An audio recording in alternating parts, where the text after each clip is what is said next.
बदलता हुआ electric field बदलते हुए मैग्नेटिक फील्ड को जन्म देगा, बदलता हुआ मैग्नेटिक फील्ड बदलते हुए इलेक्ट्रिक फील्ड को जन्म देगा, और ये प्रोसेस लगातार चलता रहेगा। ठीक है, और ये दोनों लगातार क्या करेंगे, बोलो, ऑसिलेट करेंगे, एक एनर्जी रेडिएट होगी जिसको हम लोग बोलेंगे इलेक्ट्रोमैग्नेटिक फील्ड। तो डेफिनेशन क्या है, electric charge is a fundamental property. कैसी प्रॉपर्टी भाई, फंडामेंटल। तो अगर इलेक्ट्रॉन का नंबर प्रोटॉन के नंबर के बराबर है तो बॉडी क्या कहलाएगी भाई, न्यूट्रल। अगर बॉडी को आपको चार्ज करना है, ठीक है, या क्या करो, या तो उसको इलेक्ट्रॉन दे दो या तो उससे इलेक्ट्रॉन निकाल लो। एक कूलम में कितने स्टेट कूलम भाई, 3 × 10⁻⁹। ठीक, अदर यूनिट के बारे में बात कर लेते हैं जिसको आप, है ना, आपको सबके बारे में जानकारी होनी चाहिए। EMU electromagnetic unit, milli ampere or या फिर एम्पियर आर या फिर एब्सोल्यूट कूलम। चार्ज की सबसे बड़ी यूनिट जो होती है वो होती है फैराडे। फंडामेंटल सिंपली यही है, like charges repel each other while opposite nature are attract. ठीक है, अच्छा, कंडक्शन में भी एक बार ध्यान रखो, कंडक्शन में क्या होना चाहिए, कम से कम एक बॉडी का चार्ज होना ज़रूरी है।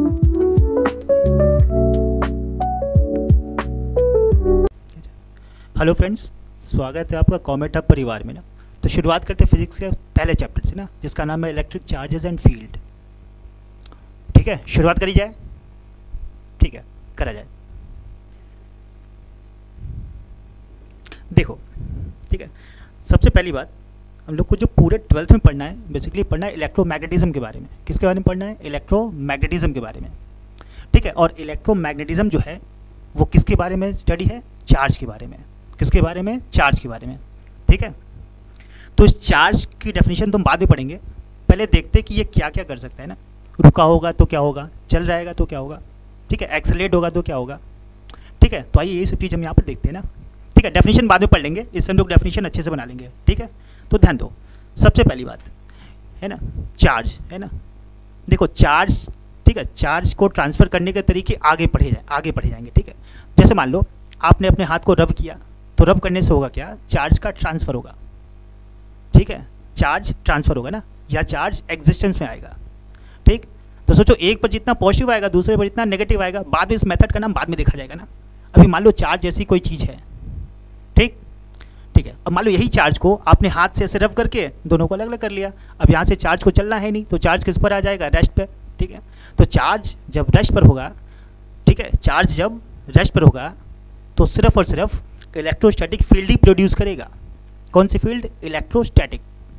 तो चार्ज इलेक्ट्रोस्टैटिक फील्ड कब प्रोड्यूस करेगा, देखो चाहे इलेक्ट्रोस्टैटिक बोलो चाहे इलेक्ट्रिक फील्ड बोलो, बात एक ही है। ठीक है, तो इलेक्ट्रोस्टैटिक फील्ड या फिर इलेक्ट्रिक फील्ड कब आएगा, जब चार्ज रेस्ट पर होगा। ठीक, अब सोचो यही चार्ज अगर कांस्टेंट वेलोसिटी से चलने लगे, किससे चलने लगे, कांस्टेंट वेलोसिटी से। ठीक है, कांस्टेंट वेलोसिटी का मतलब एक्सेलरेशन 0। ठीक है, तो कौन सी फील्ड होगी, इलेक्ट्रिक तो रहेगी भाई, इलेक्ट्रोस्टैटिक वो तो फील्ड हमेशा रहेगी। ठीक, और साथ में एक नई और फील्ड आ जाएगी जिसको हम लोग बोलेंगे मैग्नेटिक फील्ड। ठीक है, तो चार्ज जब कांस्टेंट वेलोसिटी से चलेगा तो इलेक्ट्रिक फील्ड और मैग्नेटिक फील्ड दोनों आएगा। और याद रखो दोनों फील्ड क्या होगा, समय के साथ नहीं बदलेगा। और जब फील्ड समय के साथ नहीं बदलेगा, ठीक है, तो ऑसिलेट नहीं करेगा, तो इनके ऑसिलेशन से कोई एनर्जी एमिट नहीं होगी। ठीक है, तो याद रखो चार्ज अगर रेस्ट पर तो ओनली इलेक्ट्रोस्टैटिक फील्ड या फिर इलेक्ट्रिक फील्ड, दोनों का मतलब एक ही है। दूसरी बात, जब चार्ज कांस्टेंट वेलोसिटी से चलने लगे, ठीक है, तो कौन सी फील्ड, इलेक्ट्रिक तो रहेगा ही रहेगा, साथ में एक और फील्ड आ जाएगा जिसका नाम क्या है, मैग्नेटिक फील्ड। और दोनों फील्ड समय के साथ चेंज नहीं होगा। अगर फील्ड अगर समय के साथ नहीं बदलेगा तो कोई एनर्जी रेडिएट नहीं होगी। ठीक है, तीसरा इफेक्ट देखते हैं। अब सोचो यही चार्ज, ठीक है, जब क्या करने लगे, एक्सेलरेट करने लगे। क्या करने लगे, एक्सेलरेट। तो जब चार्ज एक्सेलरेट करेगा, ठीक, तो इलेक्ट्रिक फील्ड रहेगा, मैग्नेटिक फील्ड भी रहेगा, और दोनों फील्ड समय के साथ बदलेंगे। और दोनों फील्ड समय के साथ बदलेंगे तो बदलता हुआ इलेक्ट्रिक फील्ड बदलते हुए मैग्नेटिक फील्ड को जन्म देगा, बदलता हुआ मैग्नेटिक फील्ड बदलते हुए इलेक्ट्रिक फील्ड को जन्म देगा, और ये प्रोसेस लगातार चलता रहेगा। ठीक है, और ये दोनों लगातार क्या करेंगे, बोलो, ऑसिलेट करेंगे, पढ़ा जाएगा इलेक्ट्रोमैग्नेटिक वेव में। और इनके ऑसिलेशन से एक एनर्जी रेडिएट होगी जिसको हम लोग बोलेंगे इलेक्ट्रोमैग्नेटिक वेव। ठीक है, तो एक बार फिर से रिवाइज करा जाए। सोचो चार्ज अगर रेस्ट पर सिर्फ इलेक्ट्रोस्टैटिक फील्ड या फिर इलेक्ट्रिक फील्ड, यही चार्ज अगर कांस्टेंट वेलोसिटी से मूव करने लगे तो इलेक्ट्रिक फील्ड भी रहेगा, मैग्नेटिक फील्ड भी रहेगा, और दोनों फील्ड समय के साथ चेंज नहीं होंगे, तो कोई एनर्जी रेडिएट नहीं होगी। तीसरी बात, यही चार्ज अगर एक्सेलरेट करने लगे, एक्सेलरेट का मतलब वेलोसिटी से कांस्टेंट नहीं, या तो डायरेक्शन बदलेगा या तो मैग्नीट्यूड बदलेगा। ठीक है, तो ऐसे में क्या होगा, इलेक्ट्रिक और मैग्नेटिक फील्ड दोनों क्या होंगे, समय के साथ बदलेंगे। ठीक है, और दोनों के बदलने से एक एनर्जी एमिट होगी जिसको हम नाम बोलेंगे इलेक्ट्रोमैग्नेटिक वेव। ठीक है, क्लियर है? ठीक, तो एग्जाम में देखो कई बार पूछ चुका है कि what is the source of electromagnetic wave, तो उसका सोर्स कौन है? एक्सेलरेटेड चार्ज पार्टिकल, ठीक है। और मैग्नेटिक फील्ड का सोर्स कौन है? तो चार्ज पार्टिकल जो कि मोशन में होना चाहिए, है ना, या तो कांस्टेंट मैग्नेटिक फील्ड प्रोड्यूस करके, या तो मैग्नेटिक फील्ड समय के साथ बदलता हुआ, ठीक है। तो सोर्स दोनों है। आई थिंक यहाँ तक की बात सबको समझ में आ गई, ठीक। एक छोटा सा एग्जाम्पल हमको बता दो तो, मान लो कोई इलेक्ट्रॉन है, न्यूक्लियस के चारों तरफ चक्कर लगा रहा है, ठीक है। एक इलेक्ट्रॉन न्यूक्लियस के चारों तरफ मान लो सर्कुलर पाथ में चक्कर लगा रहा है, रियल में तो पाथ सर्कुलर है नहीं, एलिप्टिकल है, तो सोचो मान लो उसमें चक्कर लगा रहा है, क्या उसका एक्सेलरेशन बदल रहा है क्या? है ना। और मान लो यूनिफॉर्म है ना, यूनिफॉर्म मोशन कर रहा है, तो उसका मैग्नीट्यूड तो नहीं बदलेगा, लेकिन डायरेक्शन तो कंटिन्यूस चेंज होगा, तो एक्सेलरेटेड है ना, बिल्कुल। तो कौन सी वेव जनरेट करेगा? Electromagnetic wave. क्लियर है? ठीक, देखो इलेक्ट्रिक चार्ज है ना, उसकी डेफिनेशन, ठीक है।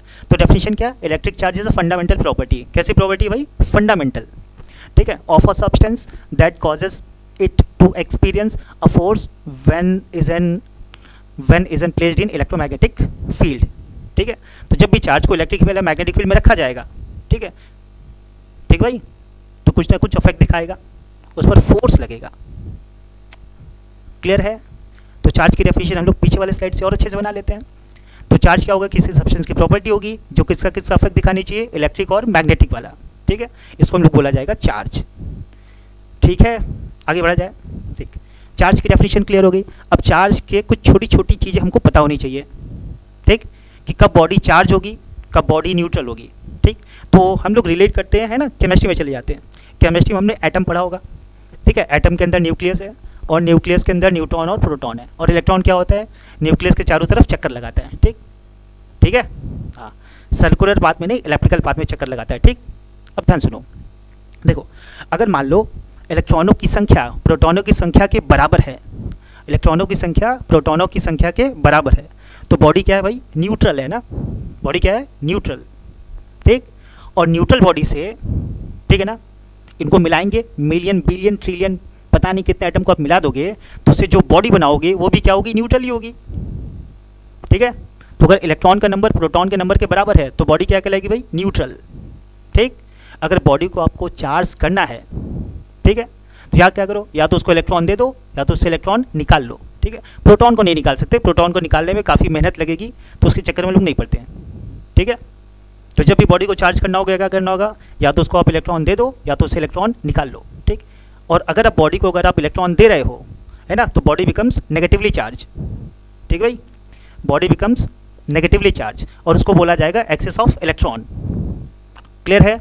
आगे बढ़ा जाए।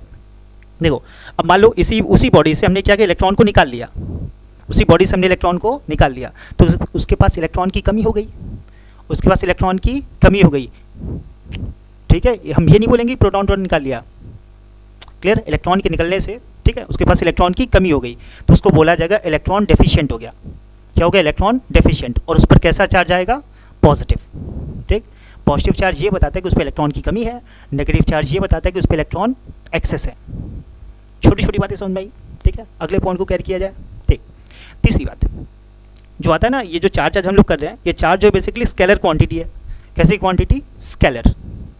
चार्ज कैसी क्वांटिटी? स्केलर, ठीक, ठीक है। आगे बढ़ते हैं, थोड़ा सा इसके यूनिट पे थोड़ा सा देख लेते हैं, ठीक। देखो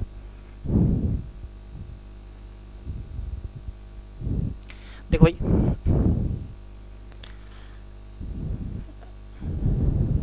देखो जो चार्ज की यूनिट होती है ना, चार्ज, ठीक है, थोड़ा ध्यान दो।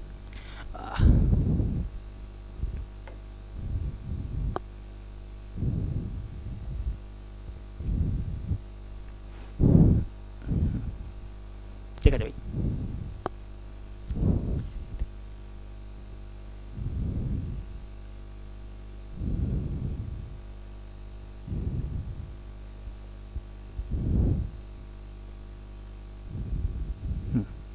देखो भाई, जो चार्ज की यूनिट होती है ना, थोड़ा चार्ज के यूनिट के बारे में भी बात कर लिया जाए। तो याद करो, आपने 10th में पढ़ा होगा, ठीक है, Q बराबर I इंटू टी होता है, ठीक है भाई, Q बराबर I इंटू टी, ठीक है। याद करो, आपने 7 फंडामेंटल फिजिकल क्वांटिटी पढ़े थे, ठीक। क्या उसमें चार्ज था? क्या चार्ज था? क्या भाई? नहीं था ना, तो उसमें चार्ज नहीं था। याद करो, उसमें इलेक्ट्रिक करंट था। तो इलेक्ट्रिक करंट फंडामेंटल है, चार्ज क्या है? डिराइव्ड है, ठीक है।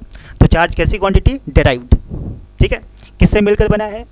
करंट और टाइम से। तो चार्ज की एक तो यूनिट यहीं से निकाल लेते हैं, करंट का एम्पियर और टाइम का हो जाएगा सेकंड। ठीक है, तो एक तो चार्ज की यूनिट क्या हो गई, एम्पियर सेकंड। ठीक है, ठीक है, और चार्ज की यूनिट है ना, हमने एक साइंटिस्ट के नाम पर रखी जिनका नाम है कूलम, है ना। और ये सब इसके हम लोग एसआई यूनिट पढ़ रहे हैं ना, तो चार्ज की यूनिट एम्पियर सेकंड भी हो सकता है, कूलम भी हो सकता है। ठीक है, ये सारे यूनिट कैसे हैं, एसआई यूनिट। और जो कूलम है वो चार्ज की बड़ी यूनिट है। कैसे बड़ी यूनिट है, अभी आगे देखेंगे जब क्वांटाइजेशन पढ़ाएंगे तो वहाँ पर हम आपको बताएंगे ना। चार्ज क्या है, कूलम कूलम क्या है, चार्ज की बड़ी यूनिट है। ठीक, एम्पियर सेकंड भी सही है और कूलम भी सही है। अब इसका कोई आपसे अगर डायमेंशन पूछे तो डायमेंशन में कौन सी बड़ी बात है, देखो डायमेंशन क्या हो जाएगा भाई, इसका डायमेंशन A/T। ठीक है, ये चार्ज का डायमेंशन है। ठीक, ठीक है, आगे बढ़ा जाए। एसआई यूनिट हमने समझ लिया, एसआई यूनिट कूलम। ठीक, कूलम या फिर एम्पियर सेकंड। फंडामेंटल है कि डिराइव्ड, डिराइव्ड।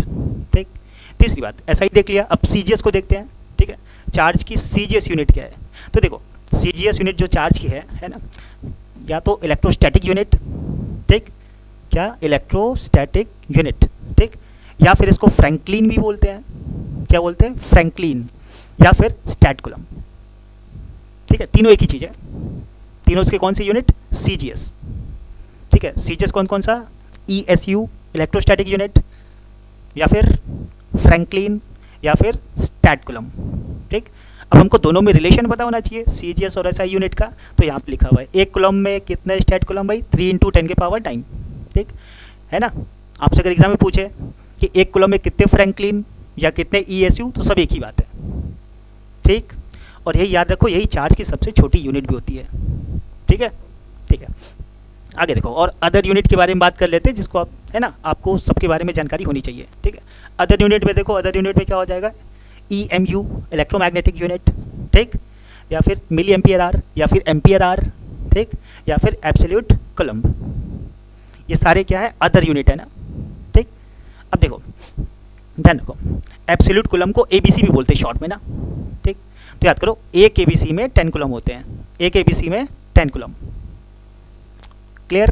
ठीक, तीसरी बात, जो भी अगले बात हो, देखो देखो, जो चार्ज की सबसे छोटी यूनिट होती है स्टैट कूलम, इलेक्ट्रोस्टैटिक यूनिट, या फिर फ्रैंकलिन।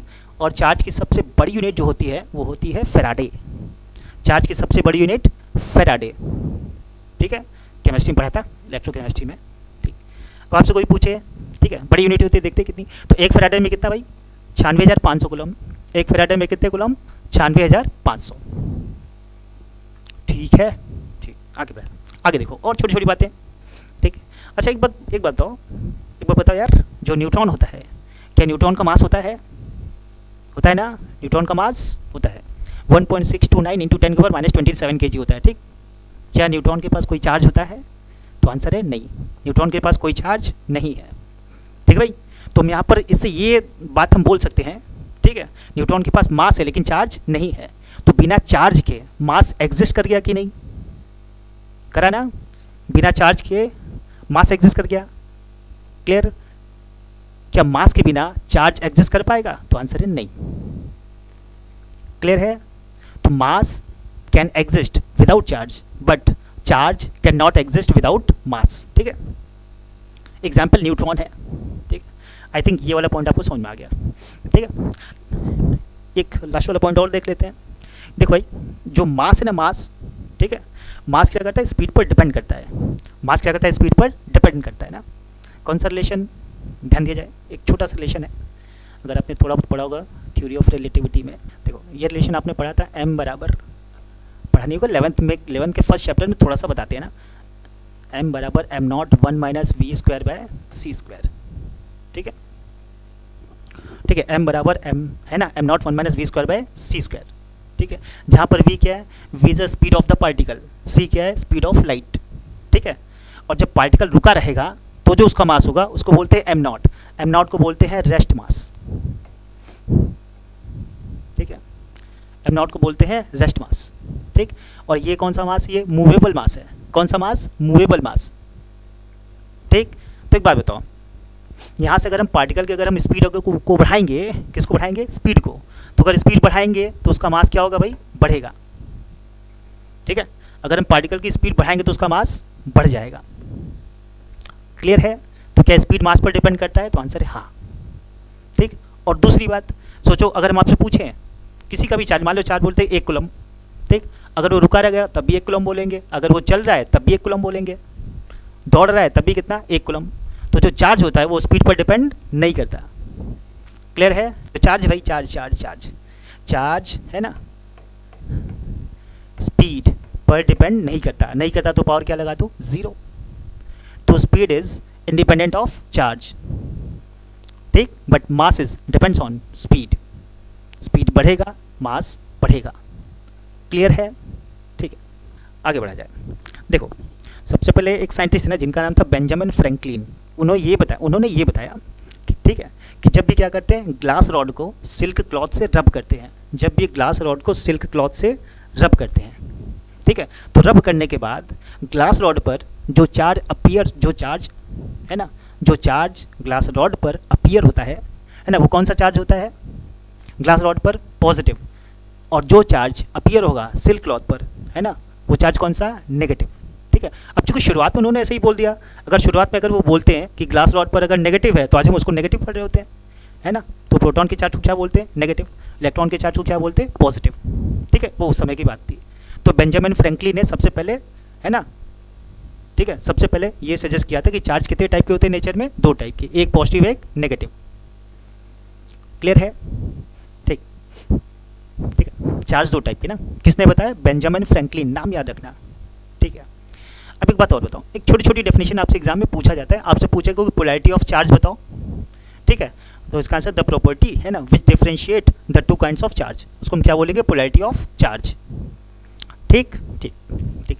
अब यहाँ पर देखो कुछ छोटी छोटी बातें हैं, इनको डिटेल में एक्सप्लेन करा जाएगा जब कंडक्टर, है ना, कंडक्टर, सेमीकंडक्टर और डाई इलेक्ट्रिक या फिर इंसुलेटर, इनकी प्रॉपर्टी पढ़ेंगे तो और डिटेल में इसको पढ़ा जाएगा। ठीक, आज तो बेसिकली इंट्रोडक्टरी लेक्चर है ना।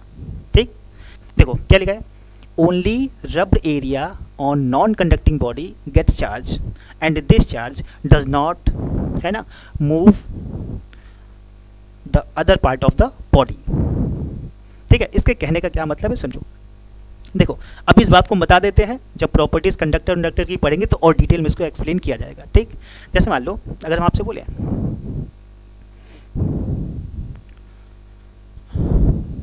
ठीक है, देखो जैसे मान लो मेरे पास 2 मटेरियल है ना, डिटेल में आगे पढ़ा जाएगा ना। ठीक, एक मान लो, ठीक है, एससी को बोलते थे सॉलिड कंडक्टर, ठीक है, ठीक है, और एसएनसी मतलब सॉलिड नॉन कंडक्टर या इंसुलेटर।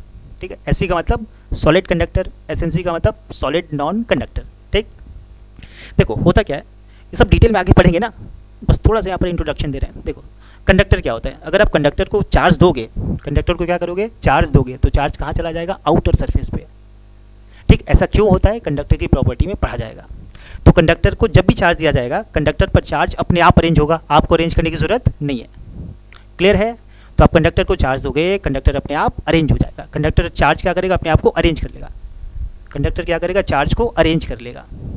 ठीक है, आपको अरेंज करने की जरूरत नहीं है। क्लियर है?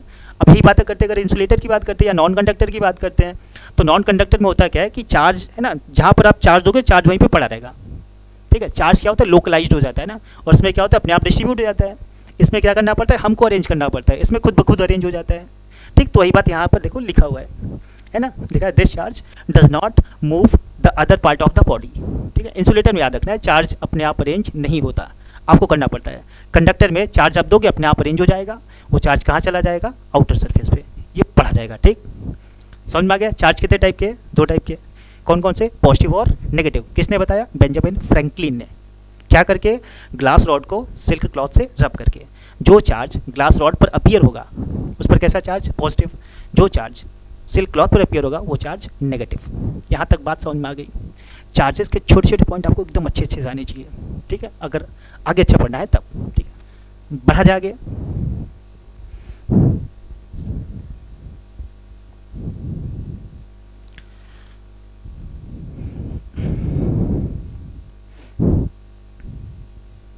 ठीक है, और एक बात और याद रखना, जो चार्ज होता है ना, चार्ज, ठीक है, वो फ्रेम पर डिपेंड नहीं करता। एक इस बात को ध्यान रखना, चार्ज जो है फ्रेम इंडिपेंडेंट है ना, आप किसी भी फ्रेम से देख लो, चार्ज की जो वैल्यू इस फ्रेम से मिलेगी वही चार्ज की वैल्यू आप हर एक फ्रेम से मिलेगी, ठीक है। तो चार्जेस इंडिपेंडेंट ऑफ फ्रेम, ये बात भी एक छोटी सी बात आप याद रख सकते हो, ठीक है। अगली बात देखो, मास और चार्ज के बीच थोड़ा सा डिफरेंस हमको पता होना चाहिए ना, ठीक है।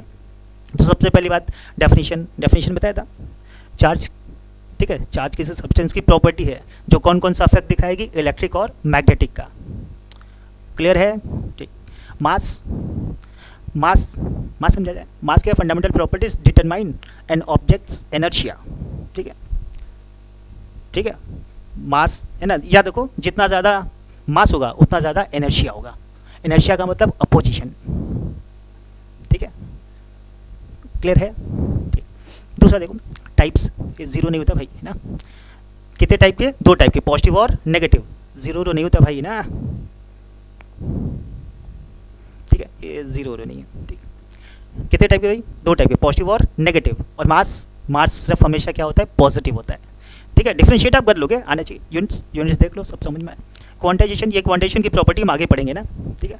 देखो चार्ज जो है, ठीक है, चार्ज जो है वो डिस्क्रीट फॉर्म में अवेलेबल है, चार्ज जो है, ठीक है, डिस्क्रीट फॉर्म में होता है, ठीक है, बाद में पढ़ा जाएगा क्वांटाइजेशन, ठीक। ये देखो, और ये मास क्या होता है, हमेशा मास आपको हमेशा कंटिन्यूस मिलेगा ना, मास कैसा मिलेगा, कंटिन्यूस। चार्ज क्या होगा, डिस्क्रीट फॉर्म में हो सकता है, डिस्क्रीट फॉर्म में होता है, ठीक। आगे पढ़ा जाएगा क्वांटाइजेशन तो और डिटेल में समझा जाएगा, ठीक। कंजर्वेशन, देखो चार्ज क्या होता है भाई, चार्ज कंजर्व होता है किसके लिए, आइसोलेटेड बॉडी के लिए चार्ज कंजर्व होगा। सारी प्रॉपर्टीज अभी आगे देखेंगे ना। कंजर्वेशन, क्या चार्ज कंजर्व हो सकता है, तो आंसर है हाँ। और एक बात याद रखो, मास कभी भी अकेला कंजर्व नहीं होता, मास एनर्जी के साथ मिलकर कंजर्व होता है, ठीक है। E=mc², वो सबसे लास्ट में पढ़ा जाएगा ना, ठीक है, वो न्यूक्लियर वाले चैप्टर में पढ़ा जाएगा, ठीक। मास कभी भी अकेला कंजर्व नहीं होता, मास और एनर्जी दोनों साथ मिलकर कंजर्व होते हैं, ठीक, ठीक है। फोर्स देखो, इंटरेक्शन, फोर्स देखा जाए तो जो चार्ज के बीच जो फोर्स है ना, वो कौन सा फोर्स है, इलेक्ट्रोमैग्नेटिक है। चार्ज के बीच कौन सा फोर्स, इलेक्ट्रोमैग्नेटिक, क्लियर है। और मास के बीच हमेशा याद रखो ग्रेविटेशनल फोर्स लगता है, मास के बीच हमेशा ग्रेविटेशनल फोर्स, ठीक है। ये लास्ट वाला पॉइंट हमने लिखा था कि जो चार्ज है स्पीड पर डिपेंड नहीं करेगा और मास के स्पीड पर डिपेंड करेगा, ठीक है। अगला देखो, ठीक, हमने चार्ज है ना, शुरुआत में हमने चार्ज के इफेक्ट देख लिए। चार्ज अगर रुका रहेगा तो सिर्फ इलेक्ट्रिक फील्ड या इलेक्ट्रोस्टैटिक फील्ड, चार्ज अगर कांस्टेंट वेलोसिटी चल रहा है तो इलेक्ट्रिक फील्ड मैग्नेटिक फील्ड दोनों आएगा और दोनों फील्ड समय के साथ चेंज नहीं होगा। तीसरी बात, यही चार्ज पार्टिकल अगर एक्सेलरेट कर गया तो इलेक्ट्रिक फील्ड भी आएगा, मैग्नेटिक फील्ड भी आएगा और दोनों फील्ड क्या होगा, समय के साथ बदलेगा और बदलता हुआ दोनों के बदलने के कारण एक एनर्जी एमिट होगी जिसको बोलते हैं इलेक्ट्रोमैग्नेटिक वेव, ठीक है, क्लियर है। तो हम क्या करते हैं, देखो हमें करना क्या है, ये जो चार्ज के 3 इफेक्ट है ना, इन्हीं तीनों इफेक्ट को हम लोग को बारी बारी से पढ़ना है ना, जो 12th का हमारा फर्स्ट पार्ट है, ठीक। सबसे पहले हम वो वाला इफेक्ट पढ़ेंगे जिसमें चार्ज क्या होगा, रेस्ट पर होगा, ठीक।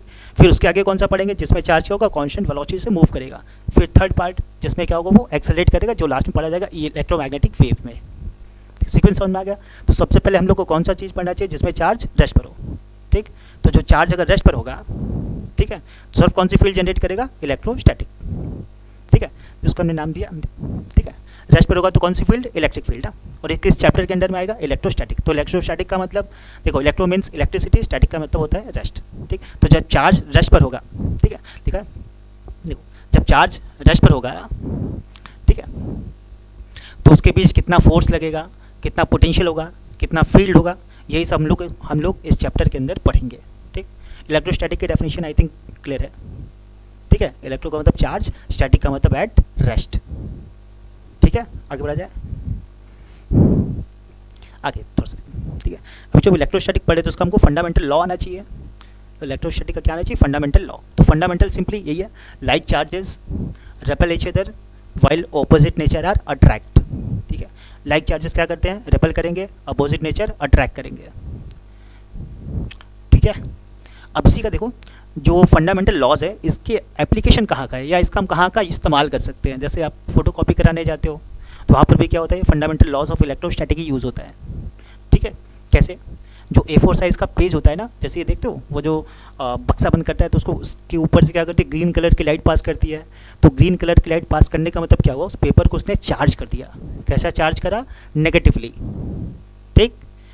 फिर हम जिसका फोटो कॉपी कराने जाते हैं, ठीक है, जिसका हम फोटो कॉपी कराने जाते हैं, ठीक है, उसको कैसा चार्ज कर दिया, उसको चार्ज कर दिया पॉजिटिवली, ठीक है।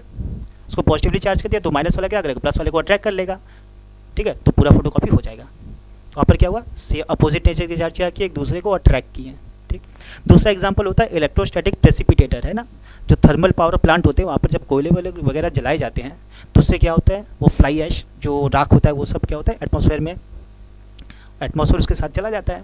तो हम क्या करते हैं, इलेक्ट्रोस्टैटिक प्रेसिपिटेटर लगाते हैं और हम ये पता कर लेते हैं कि जो ऐश है उस पर पॉजिटिव चार्ज आता है, तो उसके रेस्पेक्ट में प्रेसिपिटेटर पर नेगेटिव चार्ज कर देते हैं, तो प्लस वाला माइनस को अट्रैक्ट कर लेता है, तो राख क्या होता है, उल्टा नहीं है। तो यहाँ पर हमने किसका यूज़ किया, फंडामेंटल लॉज ऑफ इलेक्ट्रोस्टैटिक का। स्प्रे पेंटिंग भी इसी पर बेस्ड है। ठीक है, बाकी इस एग्जाम्पल आपके साथ लिखे होगा। वॉन डी ग्राफ जनरेटर भी इसी पर बेस्ड है। ठीक है, आगे बढ़ा जाए। फंडामेंटल लॉज क्लियर है। ये सारे कुछ छोटे छोटे एग्जाम्पल, इनको हम लोग डिटेल में पढ़ा जाएगा ना, है ना। जैसे कभी कभी अचानक से कहीं चलते हो कूलर वूलर से, है ना, आप कहीं से टच हो गए तो आपको थोड़ा सा झटका महसूस होता है। ठीक, क्योंकि वहाँ पर चार्ज क्या था, पहले से था, और आप कंडक्टर हो, आपके थ्रू होता हुआ चार्ज कहाँ चला गया, अर्थ में, तो आपको वो एनर्जी आपको फील होती है ना, इसलिए आपको झटका लगता है। ठीक, उसके बाद लाइटनिंग है ना इन स्काई, इसको डिटेल में पढ़ेंगे ना। ठीक, और दूसरा ये तो कॉमन एग्जाम्पल है जो आपने किया होगा, है ना, कंघी या स्केल को आपने सर से रब करा होगा। ठीक, फिर देखते हो कागज़ के पीसेस को क्या करता है, अट्रैक्ट कर लेता है। ठीक है, तो ये सारे किसके, fundamental laws of electricity, common example है इलेक्ट्रिसिटी के। ठीक है, आगे बढ़ा जाए। अगला देखो, अगला क्या है, ये जो चार्ज है ना, चार्ज, ठीक है, इसके मेथड्स कितने हैं, कितने तरीके से हम क्या कर सकते हैं, चार्ज को ट्रांसफ़र कर सकते हैं। ठीक है, तो 3 तरीका है। पहला बाय फ्रिक्शन, दूसरा बाय इंडक्शन, तीसरा बाय कंडक्शन। ठीक है, चार्ज को ट्रांसफ़र करने के कितने तरीके, 3 तरीके, बाय फ्रिक्शन, बाय इंडक्शन और बाय कंडक्शन। तो बारी बारी से क्या करते हैं, एक एक तरीके को पढ़ते हैं। ठीक, तो सबसे पहला बाय फ्रिक्शन। ठीक है, बाय फ्रिक्शन का एक और नाम इसको बोलते हैं ट्राइबो इलेक्ट्रिक इफेक्ट, है ना। बाय फ्रिक्शन का एक और नाम जिसको क्या बोला जाएगा, ट्राइबो इलेक्ट्रिक इफेक्ट। ठीक है, अब होता क्या, देखो सब नाम ही देखो सिंपल है। फ्रिक्शन, फ्रिक्शन का मतलब क्या होता है, 2 बॉडीज़ को रब करना। जब भी आप 2 बॉडीज़ को रब करोगे, ठीक है, तो चार्ज एग्जिस्टेंस में आएगा। ठीक, चार्ज एग्जिस्टेंस में आएगा, 2 बॉडीज़ को रब करने से चार्ज एग्जिस्टेंस में आएगा। ठीक, क्लियर है। इसको और थोड़ा सा अंदर जाकर समझते हैं। आपने पढ़ा होगा वर्क फंक्शन। ठीक है, किसी मेटल सरफेस से इलेक्ट्रॉन निकालने में जो मिनिमम एनर्जी खर्च होती है उसको बोलते हैं वर्क फंक्शन। ठीक है, तो 2 बॉडीज़ है और जिसका वर्क फंक्शन कम होगा उससे इलेक्ट्रॉन निकल जाएगा, और जिसका वर्क फंक्शन ज़्यादा होगा उस पर इलेक्ट्रॉन चला जाएगा। तो जिससे इलेक्ट्रॉन निकल जाएगा उस पर कैसा चार्ज, पॉजिटिव, और जिस पर इलेक्ट्रॉन आ जाएगा उस पर कैसा चार्ज, नेगेटिव। तो जिसका वर्क फंक्शन कम वो इलेक्ट्रॉन लूज कर देगा, कैसा चार्ज बन जाएगा, पॉजिटिव।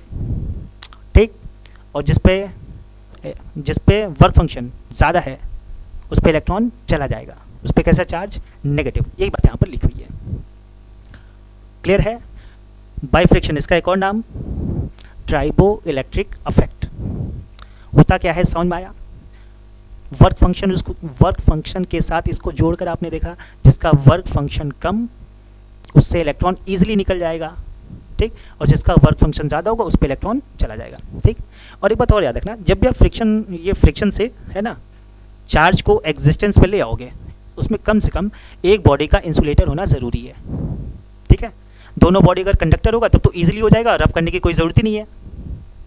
ठीक है, इंसुलेटर होना ज़रूरी कम से कम एक बॉडी का। ठीक है, और 2-3 बातें देखो, बहुत सारे एक्सपेरिमेंट करने के बाद, ठीक है, जैसे वो बेंजामिन फ्रैंकलिन का था, तो ग्लास रॉड पर कैसा चार्ज आ गया, पॉजिटिव।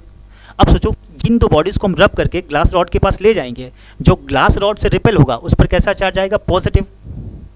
क्लियर है। और जो सिल्क क्लॉथ से रिपेल होगा उस पर कैसा चार्ज आएगा, नेगेटिव। तो उसके बाद हमने ये सब डिफरेंट ऑब्जेक्ट को रब करके, है ना, प्लास्टिक ग्लास रॉड के पास ले गए। जैसे यहाँ पे मान लो फर है या वुलन क्लॉथ है, ठीक है, इसको अगर आप इससे रब करोगे, है ना, रबर या रॉड से, तो इस पर कैसा चार्ज आएगा, पॉजिटिव, इस पर कैसा चार्ज आएगा, नेगेटिव। ठीक है, हेयर को सोचो आप, है ना, हेयर को कॉम से रब करोगे तो हेयर पर कैसा चार्ज, पॉजिटिव, इस पर कैसा चार्ज, नेगेटिव। ठीक है, ये सब बेसिकली ट्राइबो इलेक्ट्रिक सीरीज में आते हैं ना। क्लियर है बाय फ्रिक्शन। क्लियर है। बढ़ा जाए अगले पर। ठीक, अगला कौन सा, बाय इंडक्शन। अगला कौन सा, बाय इंडक्शन। देखो बाय इंडक्शन में भी क्या होगा, चार्ज एग्जिस्टेंस में लाने का तरीका है। ठीक, अब इसमें करते क्या है, फ्रिक्शन में क्या करना है, 2 बॉडीज़ को रब करना है। इसमें क्या करना है, बिना कांटेक्ट के ना, इसमें कांटेक्ट की ज़रूरत नहीं पड़ती। ठीक है, होता क्या है देखो, ऐसे मान लो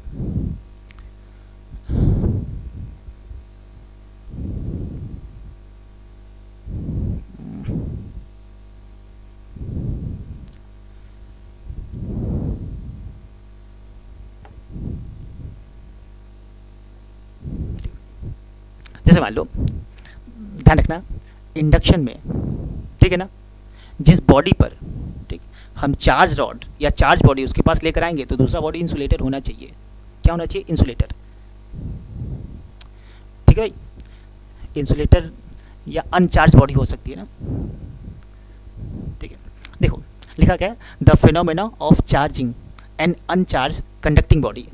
ठीक है भाई, अनचार्ज कंडक्टिंग बॉडी। ठीक है भाई, uncharge conduct by bringing a charged body near it without making a direct contact between the bodies is called charging by induction.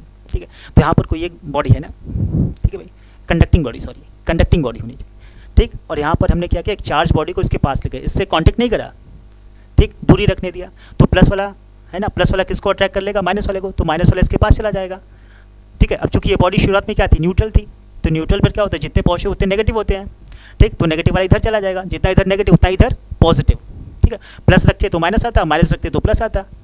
ठीक है, तो क्या यह चार्ज यहाँ से इंड्यूस हो गया कि नहीं? अब सोचो, शुरुआत में इस पर कोई चार्ज अपीयर नहीं हो रहा था, अभी तो चार्ज अपीयर होने लगा, तो इंडक्शन का फिनोमेना यहीं से हो गया।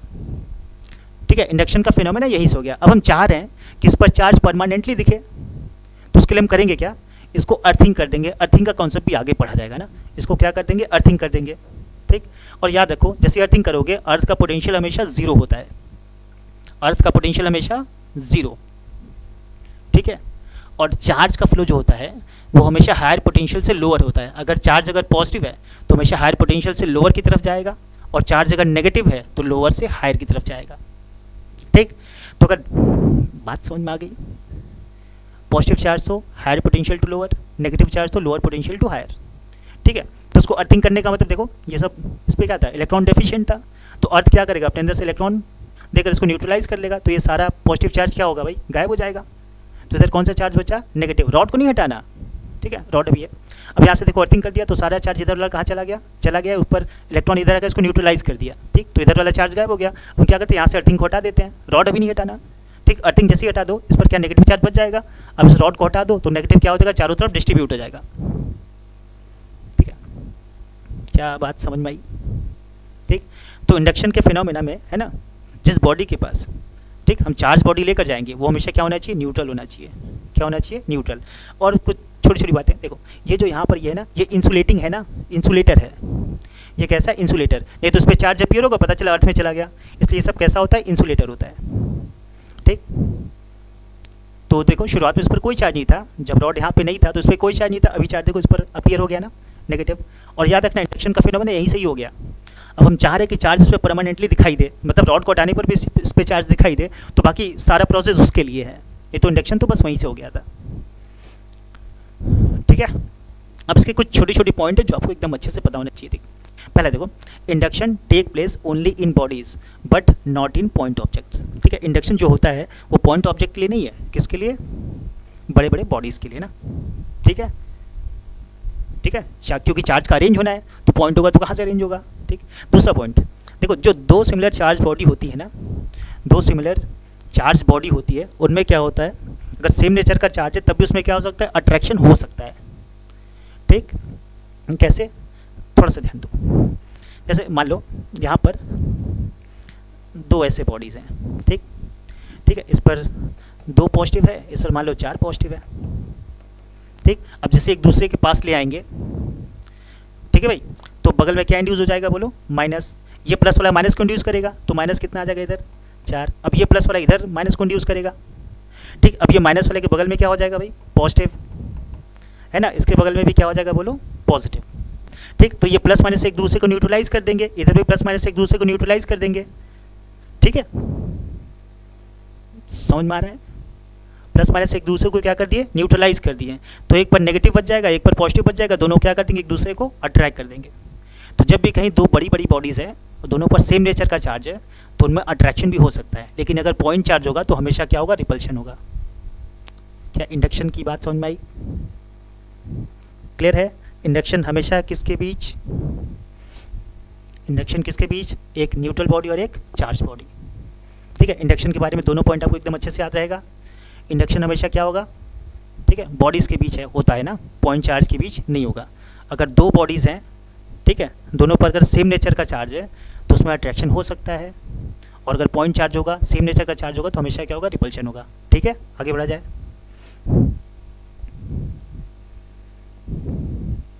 देखो लास्ट मेथड इसको बोलते हैं बाय कंडक्शन। लास्ट कौन सा, बाय कंडक्शन। अब देखो नाम ही क्या है, कंडक्शन। ठीक है, कंडक्शन का मतलब कांटेक्ट में ले आना। ठीक है, तो charging by conduction involves the direct contact between two bodies.